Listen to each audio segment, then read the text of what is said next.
دوستوں آج کی ویڈیو میں ہم آپ کو بتائیں گے کہ ابن عربی نے اپنی کتابوں میں کیا لکھا ہے جس کی وجہ سے ان کو کافر کہا گیا ہے۔ فتوحات مکیہ میں وحدت الوجود میں بندے کو خدا کے ساتھ شریک کیوں کیا گیا؟ روح القدس کے 5 ابواب میں نفس کو کنٹرول کرنے کے لیے کون سے اہم طریقے بیان کیے گئے ہیں؟ شیخ اکبر نے اپنے آپ کو پہچاننے کا کیا طریقہ لکھا ہے؟ آخر میں ہم آپ کو یہ بھی بتائیں گے کہ کن مشہور علماء نے ابن عربی پر کفر کا فتویٰ لگایا اور کس نے ان کے بارے میں کہا کہ یہ شرمگاہ کو حلال سمجھتے تھے۔ یہی سب موضوعات ہماری ویڈیو کا موضوع ہے۔ آپ دیکھ رہے ہیں history of clock channel. Number 1، فتوحات مکیہ۔ فتوحات مکیہ ابن عربی کی کتاب کا نام ہے جو آپ کی تحقیق کا نچوڑ مانا جاتا ہے۔ یہ تصوف اسلامی پر سب سے زیادہ اثر انداز ہونے والی کتاب ہے۔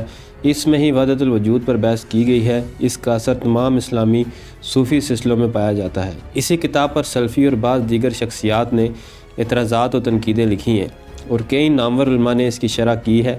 فتوحات مکیہ ابن عربی کا سب سے ضخیم کام ہے جو 560 ابواب پر مشتمل ہے۔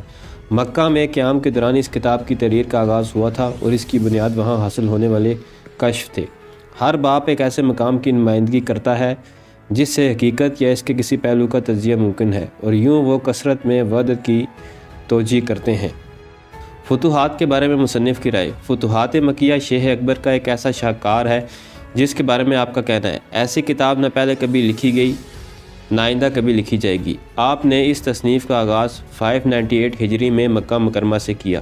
فرماتے ہیں اس کتاب میں نے زیادہ تر وہ باتیں بیان کی ہیں جو اللہ تعالیٰ نے اپنے عزت والے گھر کے طواف یا اس کے پاس بیٹھنے کے دوران مجھ پر کھولی، اور ٹھیک 30 سال بعد 629 ہجری دمشق میں آپ نے اسے مکمل کیا۔ یہ وہ کتاب ہے جو صحیح معنوں میں شیخ اکبر کے علوم کا خلاصہ ہے۔ آپ فرماتے ہیں میں نے اس کتاب میں اس کے کثیر الحجم ہونے کے باوجود بھی رائے طریقت کی کسی ایک خاطر کو پوری طرح بیان نہیں کیا اور نہ ہی رائے طریقت کا کوئی نقطہ اس میں شامل ہونے سے رہ گیا ہے، لہٰذا فتوحات مکیہ ہی اس رائے طریقت کا جامع اختصار ہے۔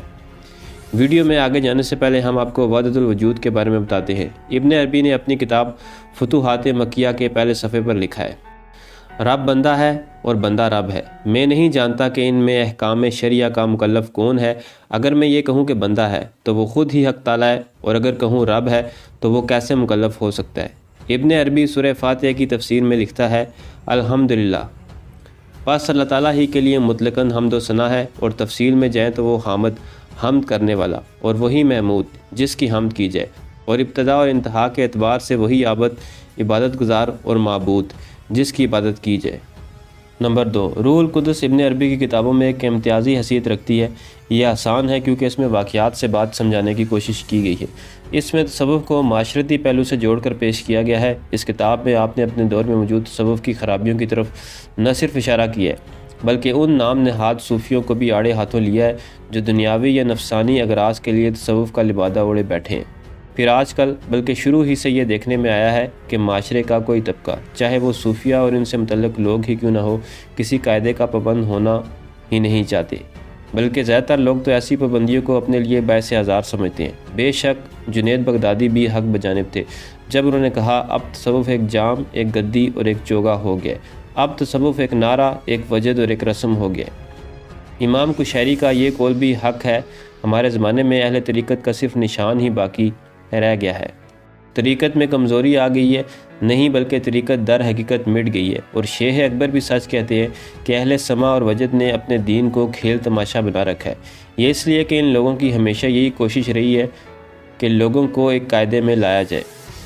کتاب کے 5 حصے۔ اس کتاب کی خصوصیت یہی ہے کہ شیخ اکبر نے اس کتاب میں مختلف طریقوں سے دین اور تصوف کے اسی ظاہری اور سماجی پہلو کو باطنی پہلو کے ساتھ ساتھ اجاگر کرنے کی کوشش کی ہے۔ کتاب کو 5 حصوں میں تقسیم کیا گیا ہے اور ہر حصے کو کتاب میں ایک مناسب ترتیب سے لایا گیا ہے۔ جس طرح کسی کھیتی کو تیار کرنے کے لیے مختلف مراحل میں مختلف قسم کے کام کرنا پڑتے ہیں، ویسے ہی اس نفس کو قابو کرنے کے لیے کبھی جذبات کا سہارا لینا پڑتا ہے، کبھی واقعات سے عبرت دلانی پڑتی ہے اور کبھی دلیل اور حجت سے اس کا منہ بند کرنا پڑتا ہے۔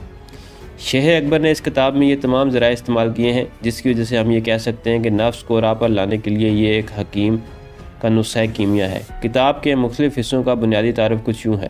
پہلا حصہ۔ کتاب کے پہلے حصے میں طریقت اور اہل طریقت کی خرابیوں اور کوتاہیوں کی جانب توجہ مبذول کرائی گئی ہے۔ نام نہاد صوفیہ، جعلی پیر یا وہ لوگ جنہوں نے نفس کے جھانسے میں اس تصوف کو دنیا داری کا ذریعہ بنا رکھا ہے، ان کو شرم دلانے کی کوشش کی گئی ہے۔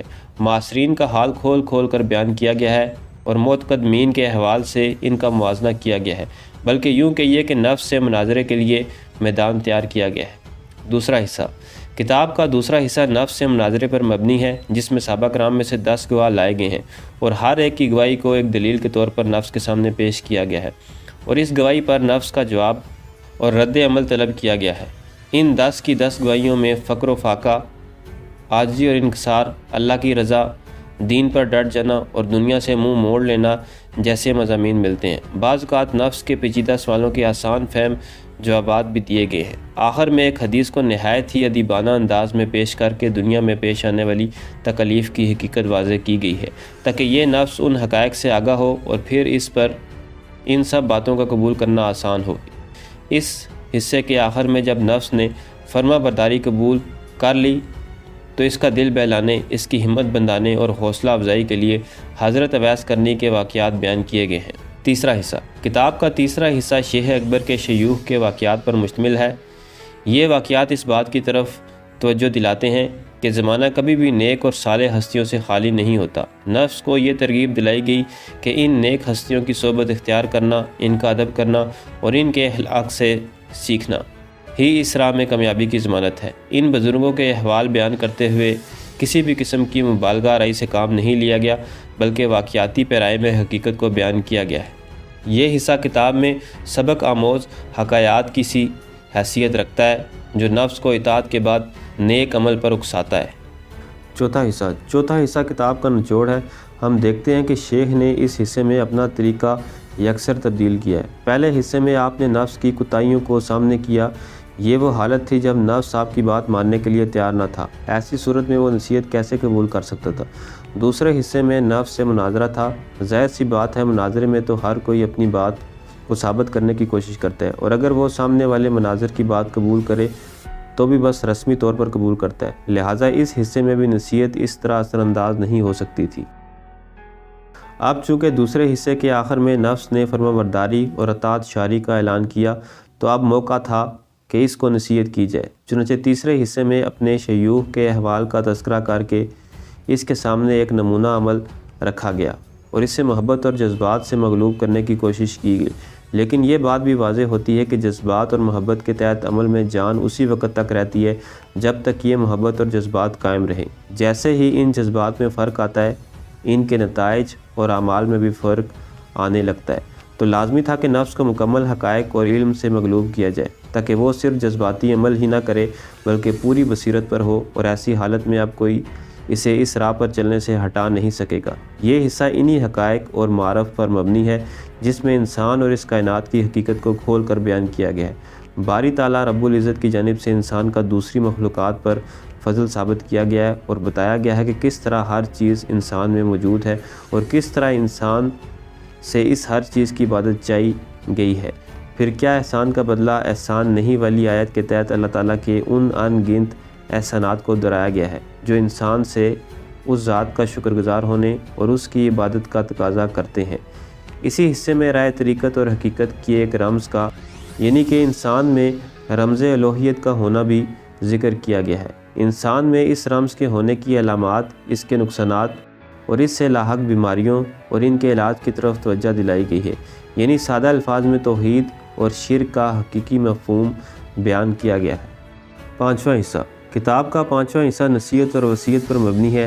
ایام گم گشتہ میں ہونے والی کوتاہیوں پر آہوزاری کی گئی ہے اور عمر ضیاع پر افسوس کا اظہار کیا گیا ہے۔ اپنے نفس کو اللہ سے شرم دلائی گئی ہے اور اس کتاب کو اللہ کا احسان عظیم اور بابرکت تحفہ کہا گیا ہے۔ اس حصے میں ایک طویل حدیث ذکر کر کے دنیا میں اولیاء اللہ کو پیش کرنے والی مشکلات کا ایک نقشہ کھینچا گیا ہے، اور نفس کو یہ باور کرانے کی کوشش کی گئی ہے کہ اگر اس نے اللہ کی راہ پر چلنا ہے تو صرف یہی ایک رستہ ہے جس پر اللہ اپنے انبیاء اور اولیاء کو چلاتا ہے، لیکن دوسرے الفاظ میں اسے ایک نئے سفر کے لیے تیار کیا گیا ہے جو سفر طریقت ہی ہے۔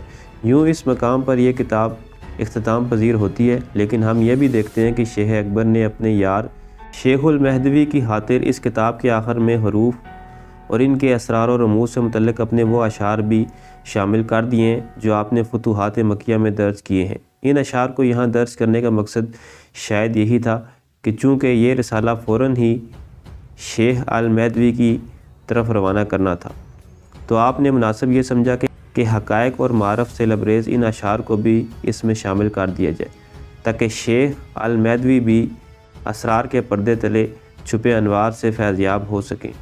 ہم یہ بھی دیکھتے ہیں کہ انہی اشعار کے اختتام پر شیخ اکبر نے لکھا ہے کہ اب 5واں حصہ مکمل ہوا اور یوں کتاب مکمل ہوئی۔ چنانچہ یہ اشعار اس کتاب کا حصہ ہیں اور اس کو کسی صورت اس سے جدا نہیں کیا جا سکتا۔ صوفیہ کرام کا یہ قول ایک مجمل قول ہے جس سے بندے کو یہ سمجھ نہیں آتی کہ خود میں غور کیسے کیا جائے۔ اس کتاب میں شیخ اکبر نے نہایت تفصیل سے انسان کی توجہ اس طرف دلائی ہے جس سے وہ اپنے آپ میں غور کر کے اس منزل کو پا سکتا ہے۔ آپ نے دلائل سے بتایا کہ اس انسان کے اندر بھی وہ تمام اشیاء موجود ہے جو اس کائنات کے اندر موجود ہے، بلکہ یہ انسان اس کائنات کی روح ہے۔ جیسے روح اس جسم کی تدبیر کرتی ہے، ویسے ہی انسان کامل اس کائنات کی تدبیر کرتا ہے۔ روح حالق کی نائب ہے۔ اس کائنات کو پہنچنے والا فیض انسان کامل کے توسط سے ہی اس تک پہنچتا ہے۔ لہٰذا اس انسان کو چاہیے کہ وہ اپنی نظر اپنے خالق پر رکھے اور اس کی ادنیٰ مخلوقات کو اپنے دل میں گھر نہ بنانے دے۔ رزق کی مثال دیتے ہوئے آپ فرماتے ہیں کہ رزق کے پیچھے بھاگنے والے کی مثال ایسی ہے جیسے کہ ایک شخص سورج کے سامنے کھڑا ہو، لازماً اس کا سایہ اس کے پیچھے ہوگا۔ اگر وہ سورج کو چھوڑ کر اپنے سائے کی طلب میں کوشاں ہو جائے تو اس کا سایہ آگے آگے دوڑے گا اور وہ شخص اس کے پیچھے پیچھے۔ ایسے دوڑنے میں اس شخص نے وہ حصہ بھی گوا دیا جو اسے سورج کی طرف منہ کرنے سے حاصل ہونا تھا۔ آپ فرماتے ہیں سورج ذات حق تعالیٰ ہے، سایہ دنیا ہے، اور جو سایہ تیرے پاؤں میں تجھ سے ملا ہے وہ تیرا رزق ہے۔ بس اس انسان کو بھی اپنے رب کی طرف لوٹنا چاہیے، نہ کہ وہ اس دنیا کی طلب میں ہی ساری زندگی گوا دے اور رب کی طرف سے ملنے والا حصہ بھی کھو بیٹھے۔ مملکت انسانی ایک بادشاہت۔ آپ نے انسانی مملکت کو ایک بادشاہت سے تشبیہ دی ہے۔ جس طرح ایک مملکت میں بادشاہ، وزیر، مشیر، محافظ، قاضی، سپہ سالار، فوج اور رعایا ناگزیر ہے، ویسے ہی اس جسم انسانی میں بھی یہ سب موجود ہے۔ انسان اپنی زندگی کے مراحل ویسے ہی طے کرتا ہے جیسے کوئی پودا طے کرتا ہے۔ یہ جوان ہوتا ہے، پھر اس سے بیج لیا جاتا ہے، کئی پودوں کی نسل چلتی ہے جبکہ کچھ کی رک جاتی ہے، پھر یہ پودا بوڑھا ہو کر ختم ہو جاتا ہے۔ انسان کی مثال ایسی ہے شیخ اکبر کے نزدیک۔ اس انسان کا بھائی اور دوسرا پودا یہ کائنات ہے۔ کائنات کے بڑھنے کی مثال انسان میں ناخن اور بال ہیں۔ کائنات میں 4 عناصر ہیں، انسان کی تخلیق بھی انہی عناصر سے ہوئی۔ کائنات میں درندے اور وحشی جانور ہیں، انسان میں بھی قہر، غضب، کمینگی اور حسد ہے۔ جیسے کائنات میں نیک روحیں اور فرشتے ہیں، ویسے ہی انسان میں اعمال صالح ہیں۔ زمین میں موجود پہاڑوں کی مثال انسان میں ہڈیاں ہیں۔ زمین میں بہتے دریاؤں کی مثال اس کی رگوں میں گردش خون ہے۔ جیسے کائنات میں سورج ایک روشن چراغ ہے، ویسے ہی جسم میں روح ایک روشنی ہے۔ جب یہ جسم سے جدا ہوتی ہے تو جسم اندھیرے میں ڈوب جاتا ہے۔ کائنات میں چاند ہے، انسان میں اس کی مثال قوت عقل ہے۔ جیسے چاند سورج سے روشنی اخذ کرتا ہے، ویسے ہی عقل روح سے نور اخذ کرتی ہے۔ جیسے چاند گھٹتا اور بڑھتا ہے، ویسے ہی عقل عمر کے ساتھ ساتھ بڑھتی ہے اور پھر بڑھاپے میں کم ہوتی چلی جاتی ہے۔ امور مملکت چلانے کا طریقہ۔ اس کتاب میں آپ نے مملکت کے امور چلانے کے لیے ایک نہایت مفید طریقہ وضع کیا ہے جس سے دنیاوی مملکت میں بھی مدد لی جا سکتی ہے، اور اگر اس دل کی مملکت کی اصلاح کی جائے تو شیخ اکبر کی مراد اور منشا تو یہی ہے۔ اگر آپ نے ان تمام مسائل پر روشنی ڈالی ہے جو اس مملکت جسمانی کی تدبیر میں خلیفہ کو پیش آ سکتے ہیں۔ اس جسمانی مملکت کا بادشاہ یا خلیفہ روح ہے اور اس کا نائب یا وزیر عقل ہے۔ جیسے دنیاوی مملکت کی بقا عدل کے بغیر ممکن نہیں، ویسے ہی اس جسمانی مملکت کا دار و مدار بھی عدل و انصاف پر ہے۔ اسی طرح جسم میں عدل کو قاضی کہا گیا ہے اور ارادے کو کاتب کہا گیا ہے جو لوح قلب پر امور نفس لکھتا ہے۔ پھر اعضاء سے اعمال کا ظہور ہوتا ہے، زبان ان سب کی مترجم ہے۔ آپ نے اس مملکت میں خلیفہ کے مقابل ایک قابل اطاعت سرکش انقلابی سردار کا ذکر بھی کیا ہے جسے خواہش کہا ہے۔ اس کا مادہ نار ہے جو نور کے الٹ ہے، جبکہ روح کا مادہ نور ہے۔ خواہش کے وزیر کا نام شہود ہے اور اس کے پاس بھی فوج، ایلچی، قاصد اور دیگر کارندے ہیں۔ اس کی کوشش ہوتی ہے کہ اس جسمانی مملکت کے غیر آباد علاقوں پر اپنا تسلط قائم کر کے تیری رعایا کو تجھ سے بغاوت کرنے پر اکسائے۔ نفس ان دونوں بادشاہوں کے درمیان برزخ ہے، کبھی وہ ایک کی بات مانتا ہے تو نیکی کرتا ہے، اور جب دوسرے کا غلبہ ہو تو برائی سرزد ہوتی ہے۔ نفس کی تخلیق کے بارے میں شیخ اکبر نے اپنی کتاب میں فرمایا، انسان کی تخلیق سے قبل شیطان کو اللہ نے زمین پر فرشتوں کے ساتھ خلافت دے رکھی تھی۔ وہ زمین پر کافی عرصہ اللہ کی عبادت کرتا رہا۔ جب اللہ تعالیٰ نے ملک الموت کو زمین سے حضرت آدم علیہ السلام کی تخلیق کے لیے مٹی لانے کو کہا تو اس وقت شیطان زمین پر اکڑ کر چلتا تھا اور اس مٹی کو اپنے پاؤں تلے رونتا تھا۔ بس جب آدم علیہ السلام کی مٹی کو خمیر کیا گیا اور آپ کی صورت تخلیق کی گئی تو اس پاؤں سے روندی ہوئی مٹی نے نفس کی شکل اختیار کی، جبکہ دل کی تخلیق اس مٹی سے ہوئی جس پر شیطان کا قدم نہ پڑا تھا، لہٰذا نفس میں شیطانی اوصاف کا ظہور ہوا اور یہ اس مٹی پر شیطان کے قدم لگنے کی وجہ سے تھا۔ اسی وجہ سے شیطان نے آدم پر تکبر کیا اور اللہ کے اس قول، اے ایمان والو شیطان کے قدموں کی پیروی نہ کرو، یعنی جو چیز اس کے قدموں کے نیچے کی مٹی سے پیدا ہوئی ہے۔ مرید کے لیے وصیتیں۔ کتاب کے آخر میں آپ مرید کی رہنمائی کرتے ہوئے اسے بہت سی وصیتیں کرتے ہیں جو رائے سلوک میں اس کے لیے فائدہ مند ہے۔ آپ نے مرید کو تلاش مرشد کے دوران مختلف احکامات دیے ہیں جن پر عمل کر کے اس کے لیے اس راہ میں آنا آسان ہو جائے گا۔ سب سے پہلے اس پر شریعت کی پابندی لازم ہے، پھر غذا کا باب ہے، پتھروں کے خواص کے اثرات پر بھی ایک باب ہے، پھر خلوت کی تیاری ہے جس میں جسم کو آرائشوں سے روکنے کا عادی بنانا ہے۔ اس کے بعد آپ نے اسے تلاش مرشد کے لیے سفر کا حکم دیا ہے اور ان جگہوں کی نشاندہی کی ہے جہاں مرید کو کوئی شیخ مل سکتا ہے، جیسے کہ ویرانے، پہاڑ، ساحل، جنگل وغیرہ۔ جب مرید کو کوئی مرشد میسر آ جائے تو مرید پر مرشد کے حقوق کو تفصیلی بیان کیا گیا ہے، جیسے کہ مرشد کی تعظیم اور خدمت، اس کے دوست سے حسن سلوک کرنا اور اس کے دشمن سے قطع تعلقی، مرشد کے احکام پر عمل کرنا، اس پر یقین رکھنا، مرشد کی غیر موجودگی میں بھی اس کی موجودگی والی تعظیم کرنا وغیرہ وغیرہ۔ اردو کی تاریخ میں پہلی مرتبہ اس کتاب کا نہایت ہی سہل ترجمہ، آسان ترجمہ کیا ہے، جس میں ایک سے زائد عربی نسخوں سے مدد لی گئی ہے تاکہ اصل عربی عبارت میں موجود سکم کو دور کیا جائے۔ 4. سفر اور حقیقت سفر پر شیخ اکبر محی الدین ابن عربی کی جانب سے لکھا گیا ایک نایاب رسالہ، جس میں آپ نے سالکین راہ طریقت و حقیقت کے لیے روحانی اسفار کے حقائق آشکار کیے ہیں۔ اس کتاب میں آپ نے روحانی اسفار کو 3 بنیادی اقسام میں تقسیم کیا ہے۔ مکمل کتاب مقدمے اور 17 اسفار پر مشتمل ہے، جس میں مختلف انبیاء کرام کے ظاہری اسفار کو اپنے نفس کے آئینے میں دیکھنے کی کوشش کی گئی ہے۔ آپ فرماتے ہیں، اس کتاب میں ہر وہ سفر جس کا میں تذکرہ کرتا ہوں، میں اس میں اپنی ذات کی بات کرتا ہوں۔ میرا مقصد ان لوگوں کے حق میں اس واقعے کی تفسیر بیان کرنا نہیں، یہ اسفار تو بنائے گئے وہ پل ہیں جن کو پار کر کے ہم اپنی ذات اور خود سے مخصوص اپنے احوال تک پہنچتے ہیں، اور اسی میں ہمارا فائدہ ہے۔ یہاں ہم آپ کو بتاتے چلیں کہ ان کتابوں میں جس طرح کی باتیں لکھی گئی ہیں، اس بنیاد پر تو ابن عربی کا مقام کافی بلند ہے، مگر اس کے علاوہ کچھ اور باتیں بھی ہیں جن کی بنیاد پر ابن عربی کو کافر کہا گیا ہے۔ کیا وہ کفریہ باتیں واقعی ہی ابن عربی کی ہیں؟ بہرحال اس حوالے سے وثوق سے کچھ نہیں کہا جا سکتا، یہ ہماری اپنی رائے ہے۔ اب ہم علماء کرام کی رائے کی طرف چلتے ہیں۔ اب ہم آپ کو ابن عربی کے متعلق مختلف علماء کرام کا موقف بتائیں گے کہ کون ان کو کافر سمجھتا ہے اور کون مسلمان۔ نمبر 1، حافظ ابن حجر اسقلانی کہتے ہیں کہ میں نے اپنے استاد امام سراج الدین سے ابن عربی کے بارے میں پوچھا تو انہوں نے فوراً جواب دیا کہ وہ کافر ہے۔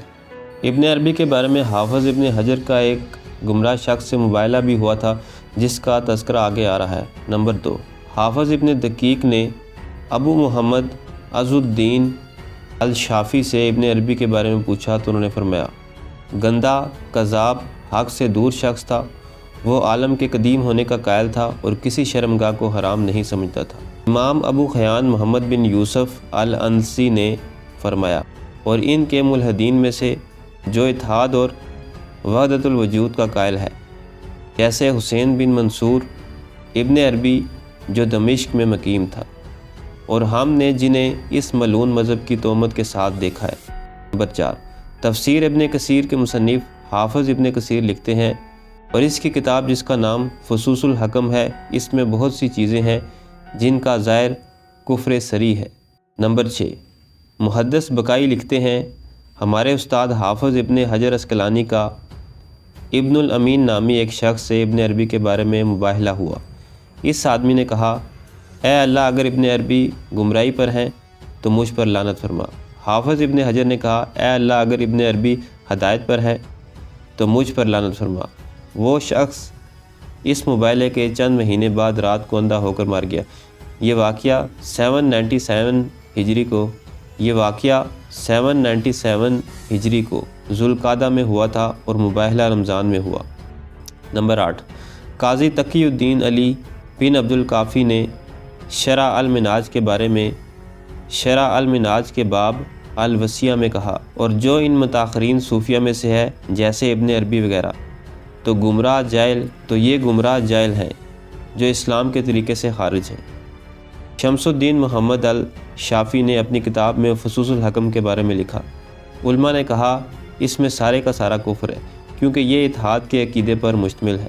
نمبر 10، محدث برہان الدین نے تکفیر ابن عربی پر ایک کتاب لکھی ہے جس کے حوالے آپ کے سامنے پیش کیے گئے ہیں۔ معلوم ہوا کہ عام علماء اور جلیل القدر محدثین کرام کے نزدیک ابن عربی صوفی اور وحدت الوجود کا عقیدہ رکھنے والے لوگ گمراہ کرنے والے ہیں۔